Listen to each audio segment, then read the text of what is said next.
కాశీకి వెళ్తే పుణ్యం వస్తుందని భక్తుల నమ్మకం. కానీ కాశీకి వెళ్లలేని వారు దానికి సమానమైన పుణ్యాన్ని అందించే దక్షిణ కాశీగా ప్రసిద్ధి చెందిన బలిఘట్టం క్షేత్రాన్ని దర్శించుకుంటారు. ఇది అనకాపల్లి జిల్లా నర్సీపట్నం సమీపంలో ఉంది.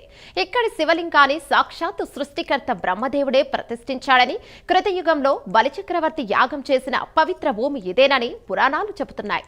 సాధారణంగా తూర్పు ముఖంగా ఉండే శివుడు ఇక్కడ పశ్చిమాభిముఖంగా ఉండటం, పక్కనే ఉన్న వరాహనది ఉత్తర దిశగా ప్రవహించడం ఈ క్షేత్రానికి దక్షిణ కాశీగా గుర్తింపును తెచ్చిపెట్టింది. మహాశివరాత్రి సందర్భంగా ఈ అతి పురాతన బ్రహ్మలింగేశ్వరుని దర్శించుకుని వరాహనదిలో పుణ్యస్నానం ఆచరించి తరించేందుకు భక్తులు వేలాదిగా తరలివస్తున్నారు. దీనిపై మరింత సమాచారం మా కరెస్పాండెంట్ చంద్రశేఖర్ అందిస్తారు. చంద్రశేఖర్, చెప్పండి.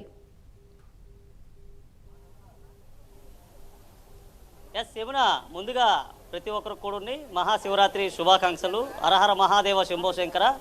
ప్రాచీన పురాతన ఆలయాలైనటువంటి మహాశివుని ఆలయాల్లో పెద్ద ఎత్తున కూడా పూజా కార్యక్రమాలు నిర్వహిస్తూ ఉంటారు. ప్రధానంగా చూసుకుంటే పురాతన కాలంతో పాటు ప్రాచీన కాలంలో ఏర్పాటు చేసినటువంటి మహాశివాలయాల్లో పెద్ద ఎత్తున కూడా ఈరోజు మహాశివరాత్రి పర్వదినోత్సవం సందర్భంగా కూడా భక్తులంతా కూడా పెద్ద ఎత్తున హాజరై పూజలు వ్రతాలు నిర్వహిస్తున్నటువంటి పరిస్థితులు కూడా కనిపిస్తున్నాయి. ఈ నేపథ్యంలోనే ఇటు అనకాపల్లి జిల్లాకు సంబంధించినటువంటి ఏదైతే ఆ బలిఘట్టం అనేటటువంటి గ్రామం ఉందో ఈ గ్రామంలో ఉన్నటువంటి ఇక్కడ ఏదైతే బ్రహ్మలింగేశ్వర స్వామి ఆలయం అనేది చాలా ప్రాచీన కాలం నాటి ఆలయంగా ఇక్కడ ఉన్నటువంటి పురాణాలు ఇతిహాసాలు కూడా చెప్తున్నటువంటి పరిస్థితి ఉంది. ఇక్కడ ఉన్నటువంటి ఏదైతే ఆలయ ప్రాశస్త్యం ఏదైతే ఉందో ఇక్కడ ఆలయం నిర్మాణ సమయంలో సాక్షాత్తు సకల సృష్టికి మూలకారకుడైనటువంటి బ్రహ్మదేవుడే ఇక్కడ ఉన్నటువంటి శివుని ఆలయాన్ని అయితే నిర్మించినట్లుగా ఇక్కడ ఉన్నటువంటి ప్రకారాలన్నీ కూడా చెప్పినటువంటి పరిస్థితి కనిపిస్తుంది.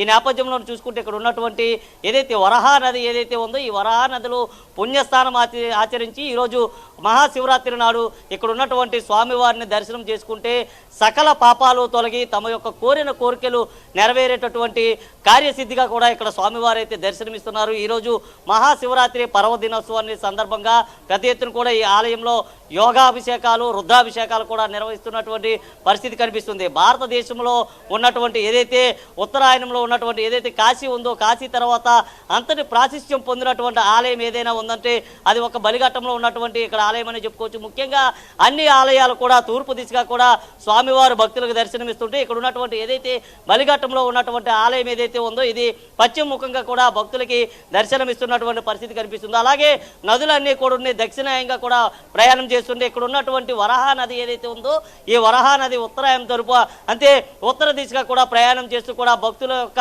కోరికలు నెరవేర్చే దిశగా కూడా ఏర్పాటు చేసినటువంటి ఈ ఆలయం ఏదైతే ఉందో ఈ ఆలయానికి సంబంధించినటువంటి ముఖ్యంగా బ్రహ్మ ఇక్కడ ఆలయం నిర్మించడంతో బ్రహ్మలింగేశ్వర స్వామిగా కూడా స్వామివారు పూజలు అందుకుంటున్నారు. అలాగే ఇక్కడ ఉన్నటువంటి ఏదైతే బలిఘట్టం అనేటటువంటి గ్రామానికి సంబంధించినటువంటి బలి చక్రవర్తి తన యొక్క పూజలంతా కూడా ఇక్కడ నిర్వహించిన నేపథ్యంలో ఈ గ్రామానికి బలిఘట్టం అనేటటువంటి పేరు వచ్చింది. ఈ నేపథ్యంలో ఈ ఆలయానికి ప్రతి ఏడాది కూడా లక్షలాదికి కూడా భక్తులు తరలి వస్తూ ఉంటారు.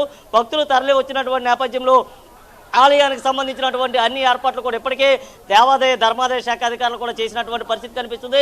ప్రధానంగా చూసుకుంటే తెల్లవారి 3 గంటల నుంచి కూడా ఈ ఆలయానికి భక్తులు పోటెట్టడం, అలాగే ఆలయ ప్రాంగణంలో ఉన్నటువంటి ఏదైతే వరాహ నది ఏదైతే ఉందో ఈ వరాహ నదిలో భక్తులంతా కూడా స్నానాలు ఆచరిస్తూ ఉంటారు. ఉదయం 3 గంటల నుంచి కూడా భక్తులు స్నానం ఆచరించిన తర్వాత పెద్ద ఎత్తున కూడా స్వామివారిని దర్శనం చేసుకోవడానికి కొండ దిగువ భాగం నుంచి కొండ ఎగువ భాగాన్ని ఉన్నటువంటి ఆలయానికి అయితే తండోపదండాలుగా తరలి వెళ్ళడం, అనంతరం స్వామివారికి సంబంధించిన పూలాభిషేకాలు పాలాభిషేకాలు అలాగే ఇతర అభిషేకాలు అనంతరం కూడా స్వామివారికి రుద్రాభిషేకం మహారుద్రాభిషేకం నిర్వహించి అక్కడి నుంచి సాయంత్రం వరకు కూడా జాగరణ కార్యక్రమం అంతా నిర్వహిస్తారు.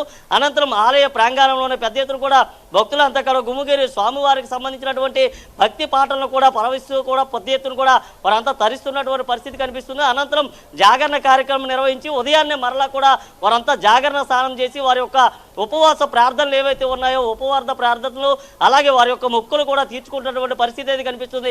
ముఖ్యంగా చూసుకుంటే ఏదైతే అనకాపల్లి జిల్లాకు సంబంధించినటువంటి బలిఘట్టం అనేటటువంటి ప్రాంతం ఏదైతే ఉందో ఇక్కడ ఉన్నటువంటి ఆలయం సాక్షాత్తు బ్రహ్మ నిర్మించడంతో బ్రహ్మలింగేశ్వర ఆలయం కూడా పేరుగాంచింది. ఈ నేపథ్యంలోనే ఇటు ఆంధ్ర రాష్ట్ర నలుమూలల నుంచి కూడా పెద్ద ఎత్తున అయితే భక్తులంతా కూడా వచ్చి తరలిస్తూ ఉంటారు.